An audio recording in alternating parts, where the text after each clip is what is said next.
Number 2 in the series. This question is how Ryan and I met. I get this one pretty often and I understand it because I love hearing these ones. Also, my nails are not painted, but I also get why do I only wear an engagement ring? And look at me now, kids. I can't get it too close to the flip because I'm sure it won't focus. But I have a wedding band on. I actually lost my wedding band. Sad, right? And this was my grandmother's and it's too big and it's yellow gold and that's not what my engagement ring is, but at least I'm wearing one. Now I'm not just engaged with Beeble, like married with children. So, how Ryan and I met. I love to hear these stories. If you want to post a video response telling your story of how you met your love, yeah, I did that, then post it below. I would love to hear them. Okay, so, the short version first, then we'll do the long version. The short version is we met hugging, and then we got married and we had a baby, the end. Bye! Okay, now here's the director's cut version of how we met, the long version. So I was going through a breakup, and I was still kind of recovering from it, and it had been a long while, and I was doing the whole finding myself, and who am I? Who is Marie? Not just that guy's girlfriend, one of those deals. And I was 22, 3, something. So I was kind of having a hard time, and I couldn't go to sleep at night. This is where it starts. I met Ryan all starting because I couldn't go to sleep at night. So I started watching Scrubs, which was on reruns late at night or something, so I was just watching a lot of them. And then it really helped me fall asleep. It's like a lighthearted show. It's silly. JD from Scrubs was like my little rebound boyfriend. I could put him on in the background and then fall asleep without having to feel like I needed to get lost in my thoughts of who am I. And I started getting, like, when you watch TV that much or watch one show that much, you start quoting the show in your regular life. Super lame, and nobody else really knows what you're doing. You're playing this own little inside jokes game with yourself and the characters from the TV show who aren't your real friends. Super sad. I wasn't that sad, but making myself sound like it. So anyways, I was watching a lot of Scrubs, and I think I even eventually just got the seasons of DVDs and started playing them as my little take two episodes of Scrubs and call me in the morning. That's how I got through the night. And then I was on MySpace back in the days of MySpace, and I went to a friend's page, and she was like the kind of friend who, she's a friend, not an acquaintance, definitely a friend, but not like a call you on the phone kind of friend. Like, we weren't that close where I would talk to her very much, but more like a, yes, I'd love to come to your wedding, baby shower, whatever kind of friend, because you want to celebrate their special moments with them. Does that make sense? So anyways, somehow I was looking on her MySpace page, I don't know why, and I saw that remember how MySpace used to have like your top 8 friends, and that was whoever you put in there, it was like your closest people. She had this guy, and it was a really dumb picture of this guy who had his face sort of like sandwiched between 2 trees, going like this. Who does that? First of all, who sees 2 trees really close together is like, that's a photo opportunity, I'm gonna get my face in there, can you take a picture? That's my future husband. So for some reason I clicked on his picture, I don't know why, and then I was killing time, obviously. I saw everything he had on his MySpace, including some Scrubs clips. So me trying to kill time and me being in love with Scrubs at the time, I watched one of the clips, and it was one of my favorite clips from Scrubs. It was when, oh my goodness, I don't remember his name now. And I call myself a Scrubs enthusiast. So JD and his chocolate teddy bear. Man, I lost it. I've lost it. He was Maury in Clueless, right? I think he was. And then his girlfriend, wife in Scrubs is Carla. It's gone. Anyways, it's when he's doing his airband dance thing to some song. Obviously, I've lost it now because Scrubs is no longer important. It's been replaced. But anyways, I loved it, and so I've never sent a random comment to a stranger on MySpace, no less, before, but I sent him a little comment. I don't really remember what it was about. He had a dorky, adorable dorky, picture of himself when he was a little kid in the back of a station wagon, and he was wearing orange plaid pants, and they were like, he was asleep in the station wagon, and it was an orange station wagon, and so I sent him some message about Scrubs, and I remember saying something about, drinking apple martinis because JD loved those. And then I said, by the way, nice pants, because of his little picture. Well, he responded the next day and he corrected me and said apple teenies instead of apple martinis. And he said a Scrubs fact back to me, and then he said something about his pants, and it was kind of like, you know, quick-witted. Well, me looking for ways to distract myself and being bored, I sent him another one-liner, and we kind of did that back and forth for a while, just sort of killing time. I don't know why. Eventually, we were writing more and more and more paragraphs, and this is so lame when you look at it this way, to say that we met on MySpace. Yeah, I don't like it. And I'm sorry if you guys met your loved ones on MySpace too. It just doesn't feel as cool as being like, we were ice skating in Central Park in New York, and we were both from opposite ends of the world, and somehow we happened to be in the same ice rink at the same time. I mean, the internet is a great big place, and to find each other there, good job, you did it. I mean, Carla is now friends with the sister wives. Things can happen all over the internet. Anyways, if you don't know what I'm talking about, go look at Carla's page, and by the time I put this up, that'll probably be not relevant, so whatever. Anywho, so eventually the conversation left MySpace and went into email, and we never said anything personal about ourselves. So we never said like I knew that he lived in the same location that I lived in, like state-wise and all that stuff, because MySpace had that, like you wrote those things.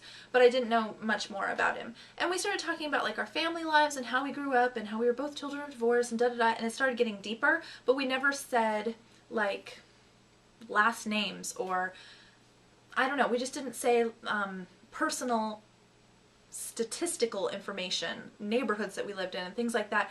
We said personal story life situations. And he was really clever and really funny, and he wrote me some stories that were like made up stories that went off of tangents of what he said. Like he'd say something about himself and go, and now I'm picturing you reading this, and you're probably like this, and your roommate's probably doing this, and this is probably happening. And they were always the funniest stories. I loved them. So eventually one day, I knew he was a Christian, by the way, because he did something that I don't recommend any single men do. It's super lame, but now looking back, I'm like, that's kind of cool. On his MySpace page that day that I looked him up with the squishy face trees thing, below that picture was a prayer for my future wife. He put a prayer for his future wife on a MySpace page.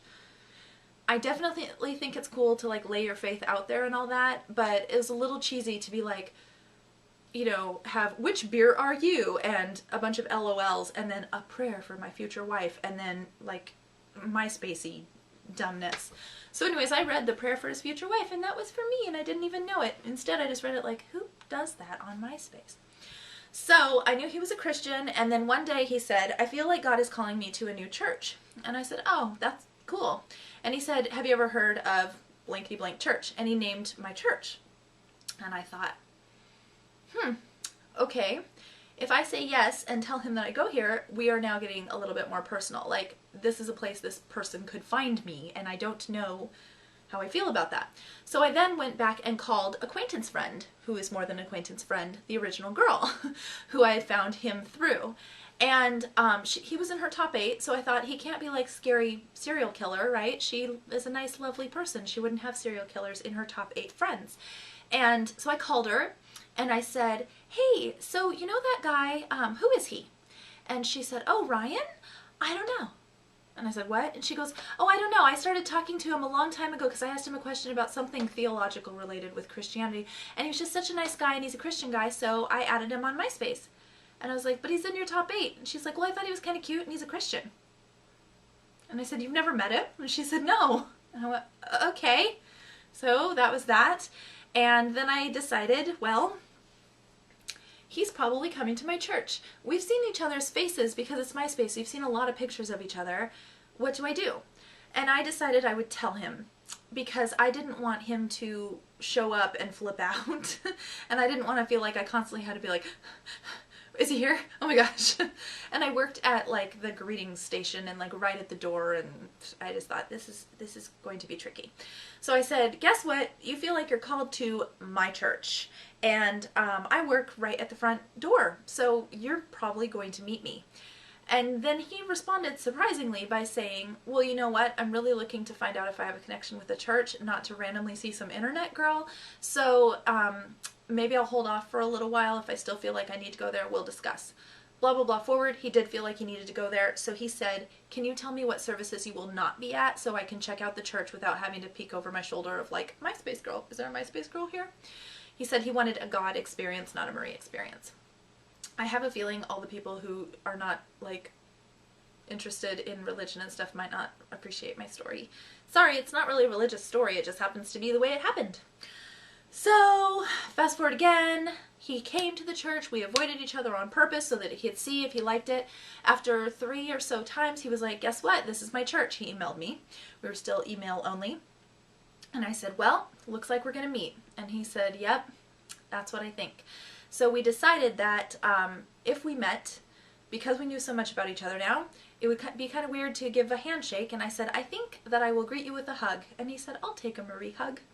And then one day, I was hanging out with my group of friends, so they're all in a circle around me, and off to the side, I could feel somebody looking at me, and he was going like this. So I turned, and I saw that guy peering at me, and I didn't even think. I like ran over and hugged him like he had come home from war or something, and then when he basically set me down, and all my friends are like, who's that person? I went, so we hug, right? Run up, hug, oh, nice, and then he sets me down, and then I go, Ryan, right? And he's like, must be Marie. And all my friends are like, what? You're introducing yourselves after you just had this big embrace? What is going on? And then he goes, okay, well, I'm going into the next service. And I say, I just came out of this one, and we part ways. And that was our first meeting. He then called his best friend on the way home and said, I'm in love. You know, he was half kidding, but like, was really excited about the prospect, and said, I'm going to make myself be around that girl as much as possible. So he did. He came to one of my friend's birthday parties. I think it was like the next day. I told him he could come along if he wanted to, and I was throwing her a themed party. It was a talent show. And so I said, when I told him he should come, I was like, do you have any talent? You want to do a talent show thing? And he was like, sure, I'll figure something out. So when he got there, he got up and he did some card tricks, and they were really good. None of us could figure out how he did any of what he did. And it was pretty brave of him, because to get up and do magic tricks in front of a whole group of people where you're like, you know, magic can be a little lame. He's coming home. He's going to hear this. And he made himself there and stood right by me at every second. Here he is. Ryan, I'm talking about how we met. Oh, yeah? Yeah. Until he kind of wore me down, and he grew on me at every chance, because I thought that I had him figured out, and then he'd do something really surprising. Like, he taught himself to play classical piano, or he would do an impersonation of someone and it would be perfect, or he would go on this long monologue of something he had memorized, and it was really funny. He just always had me cracking up. We laughed a lot together. So then we got together, and we're together forever and ever. The end. Come over here, husband. Make a little cameo since I'm talking about you. Come here. Do you have... Oh, you're not going to be in the shot that way, babe. Oh. I don't know how you can, though. Just bend down. Say something about how we met, something worthwhile. I just told the whole story. I told him about how you had a prayer on your MySpace for your future wife. Can you see him? Yeah, she probably said it all. I'm not sure what else to say.